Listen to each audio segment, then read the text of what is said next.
Welcome students.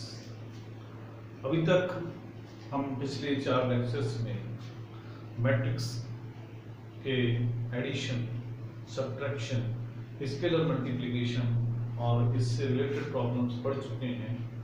अब matrix का multiplication पढ़ने की बारी है। आज आप उसको ध्यान से समझेंगे क्योंकि आगे की जो एक्सरसाइजेज हैं वो मल्टीप्लिकेशन पर ही बेस्ड हैं।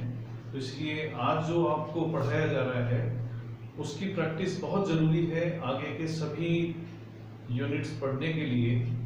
तो आज हम शुरू करते हैं कि कैसे मैट्रिक्स को मल्टीप्लाई हम कर सकते हैं। सबसे पहले मैट्रिक्स को मल्टीप्लाई करने के लिए आप ध्यान दें कि अगर मुझे दो मैट्रिक्स दिए हुए हैं जिसमें से कोई मैट्रिक्स A है, उसका ऑर्डर m इंटू n है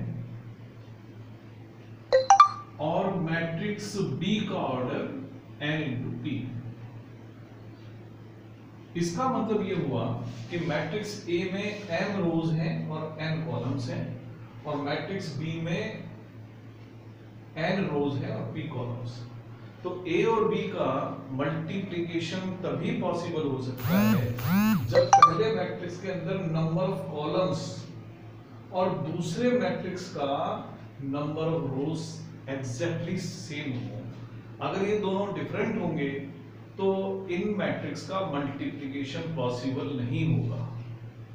जैसे हम एग्जांपल लेते हैं, A मैट्रिक्स हम लेते हैं 1 2 3 2 0 3। अब यहां पर आप देख सकते हैं कि A का जो ऑर्डर है इसमें 2 रोज हैं और 3 कॉलम्स हैं, यानी ऑर्डर ऑफ A 2 इंटू 3। अब एक दूसरा मैट्रिक्स लेते हैं B। तो B मैट्रिक्स में 3 रोज का होना बहुत जरूरी है। कॉलम्स चाहे कितने भी हो सकते हैं, जैसे 3 5 4 2 1 0। पहले हम देखते हैं क्या मल्टीप्लिकेशन पॉसिबल है। B का ऑर्डर यहां पर 3 इंटू 2 है। तो क्योंकि यहां पर A में जितने कॉलम्स हैं B में उतनी रोज हैं, इसलिए इनका मल्टीप्लिकेशन पॉसिबल होगा। अब ऑर्डर ऑफ AB होगा क्या?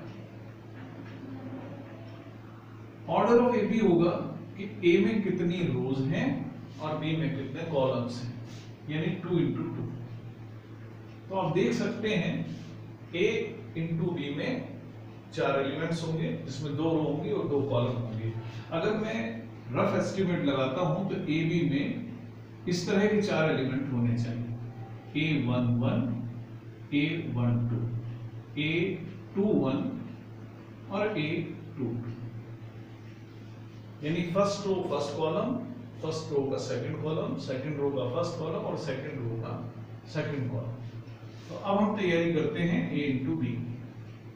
अगर मुझे 1 एलिमेंट चाहिए तो पहले जो मैट्रिक्स है उसकी फर्स्ट रो ले लें और सेकंड मैट्रिक्स का फर्स्ट कॉलम भी, और इनके कॉरस्पॉन्डिंग एलिमेंट को मल्टीप्लाई करेंगे और ऐड कर देंगे। जैसे 1 को 3 से पहले को पहले से 1 इंटू 3, फिर प्लस 2 इंटू 4 प्लस 3 इंटू 1। तो ये हमारा 1 एलिमेंट बन गया, यानी फर्स्ट रो का फर्स्ट कॉलम वाला एलिमेंट। तो रो कहां से लेनी है? पहले मैट्रिक्स से। कॉलम किसका लेना है? दूसरे मैट्रिक्स। अब A12 बनाएंगे तो रो तो इसकी ली जाएगी पहले मैट्रिक्स की और कॉलम नंबर 2 दूसरे मैट्रिक्स में से लेंगे। तो अब हम इस तरह से मल्टीप्लाई करेंगे 1 into 5 plus 2 into 2 plus 3 into 0। तो इस तरह से हमारे 2 एलिमेंट्स तैयार हो चुके हैं, 1 1 और 1 2। अब बारी है 2 1 की। तो 2 1 के लिए फर्स्ट मैट्रिक्स की सेकंड रो लेंगे और दूसरे मैट्रिक्स का फर्स्ट कॉलम। यानी 2 into 1 plus 0 into 4 plus 3 into 1। अब 2 सेकेंड रो सेकेंड कॉलम यानी 2 इंटू 5 प्लस 0 इंटू 2 और 3 इंटू 0। जब हम सबको लिख लें उसके बाद हम इनको सॉल्व करें। अब सॉल्व करने पर हमें क्या मिलता है देखें, 3 plus 8 plus 3, 3 plus 8 plus 3, 5 plus 4 plus 0, 2 plus 0 plus 3, 10 plus 0 plus 0। अब इसको सॉल्व करके आप लिख दो तो 3 और 8 11 and 13, 3 14, 5 9 और 10। तो ये हमारा मैट्रिक्स A इंटू बी तैयार हो जाता है। इस तरह से हम दो मैट्रिक्स का प्रोडक्ट करते हैं। तो अभी हमने A और B का प्रोडक्ट किया। अब हम ये देखना चाहेंगे कि क्या हम B और A को भी मल्टीप्लाई कर पाएंगे, और कर पाएंगे तो उसका ऑर्डर क्या होगा। तो अब यहां देखते हैं B का ऑर्डर अभी आपने देखा 3 इंटू 2, A का ऑर्डर है 2 इंटू 3। B में जितने कॉलम्स हैं उतनी ही रोज हैं A में, इसका मतलब मल्टीप्लिकेशन यहां पर पॉसिबल है। तो B इंटू A यहां पर फाइंड तो कर सकते हैं। तो अब मैं B इंटू A फाइंड करूंगा। ये हमने A इंटू B फाइंड करा है, आप इसको साइड में लिख लें। ये हमारा A इंटू B का प्रोडक्ट है। तो अब मैं जब B इंटू A करूं तो आप इतना ध्यान रखें कि जिसको भी हम जिस ऑर्डर में भी मल्टीप्लाई करना चाहते हैं, अगर मैं B इंटू A करना चाहता हूं तो पहले B को लिखें फिर A को लिखें। तो मैं A को यहां रख देता हूं। अब हम B इंटू A करें, तो इसलिए जब आप काम करें तो जो भी मैट्रिक्स आप फाइंड कर रहे हैं उसका नाम लिखें। तो B इंटू A, तो निश्चित रूप से B हमें पहले लिखना है, A बाद में लिखें। सबसे पहले उसका ऑर्डर देखेंगे। तो order of B into A 3 into 3 होगा। ऑर्डर जो फाइंड करा जाता है रिजल्टेंट मैट्रिक्स का, ये एक्सटर्नल जो बच जाते हैं उन्हीं का प्रोडक्ट होगा। तो B का ऑर्डर 3 इंटू 2 था, इसका 2 इंटू 3 है, तो 3 इंटू 3 होगा।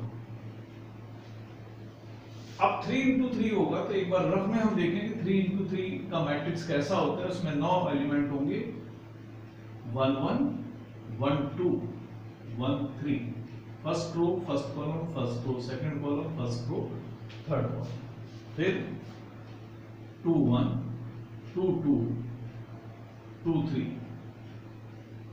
3 1 3 2 और 3 3, यानी कि 9 एलिमेंट्स मुझे फाइंड करना है। अब शुरू करते हैं 9 एलिमेंट फाइंड करना। 1 1 जो पहला एलिमेंट है 1 1, इसका मतलब जो हमारा पहला मैट्रिक्स है उसकी फर्स्ट रो लें और दूसरे मैट्रिक्स की फर्स्ट कॉलम लें और उनके कोरस्पॉन्डिंग एलिमेंट को मल्टीप्लाई करें। यानी 3 इंटू 1 प्लस 5 इंटू 2। पहले को पहले से, दूसरे को दूसरे से, अगर तीसरा होता तो तीसरे को तीसरे। अब 1 2, तो अब इसकी रो पहली ही लेंगे लेकिन कॉलम दूसरा। तो 3 इंटू 2 प्लस 5 इंटू 0। अब 1 3, row first column third, 3 into 3 plus 5 into 3। उसके बाद में सेकंड रो के एलिमेंट में शुरू। तो अब मैं सेकंड रो ले रहा हूं बी से, सेकंड रो फर्स्ट कॉलम, तो ये 2 1 बनेगा, 4 इंटू 1 प्लस 2 इंटू 2। अब 2 2 चाहिए तो सेकंड रो सेकंड की column, 4 into 2 plus 2 into 0। 2 3, second row third column 4 into 3 2 plus 2 into 3। अब हमारी सेकंड रो भी तैयार। थर्ड रो क्या होगी, अब मैं इसकी थर्ड रो लूंगा, बारी बारी से इसके तीनों कॉलम्स भी लूंगा। तो 1 इंटू 1 प्लस 0 इंटू 2, 3 2 के लिए थर्ड रो, फिर इसका second column 1 into 2 plus 0 into 0, 1 into 3 plus 0 into 3। तो अब हमारे पास सॉल्व करने के बाद जो एलिमेंट्स आ रहे हैं 3 plus 10, 6 plus 0, 9 plus 15, 4 plus 4, 8 plus 0, 12 plus 6, 1 plus 0, 2 plus 0 और 3 प्लस 0। जब इनको सॉल्व करेंगे तो 13, 8, 1, 6, 8, 2, 24, 18 और 3, ये b इंटू ए है। इस तरह से हम दो प्रोडक्ट हम सीख चुके हैं, a इंटू बी और b इंटू ए। अभी आपने देखा होगा कि a इंटू बी जब हमने फाइंड करा था तो वो 2 इंटू 2 का मैट्रिक्स आया, और b इंटू ए हमने फाइंड करा 3 इंटू 3 का मैट्रिक्स आया। तो कंक्लूजन ये होता है कि अगर हम दो मैट्रिक्स को मल्टीप्लाई करते हैं तो नॉर्मली उनका जो प्रोडक्ट है वो कम्यूटेटिव नहीं होता इन नॉर्मल सिचुएशंस। ऐसा नहीं है कि कभी भी बराबर नहीं होगा, कुछ विशेष परिस्थितियों में दो मैट्रिक्स का प्रोडक्ट बराबर भी हो सकता है, लेकिन वो कुछ विशेष परिस्थितियां ही होती हैं। आमतौर पर दो मैट्रिक्स को जब हम मल्टीप्लाई करते हैं तो वो बराबर नहीं होते। अभी आपने देखा जरूरी नहीं है कि अगर a इंटू बी डिफाइन हो रहा हो तो b इंटू ए भी डिफाइन हो जाए, हो भी सकता है, नहीं भी हो सकता, दोनों स्थितियां होती हैं। लेकिन आमतौर पर हम यही निष्कर्ष निकालते हैं कि मैट्रिक्स मल्टीप्लिकेशन कम्यूटेटिव नहीं है। आओ कुछ और एग्जांपल करते हैं।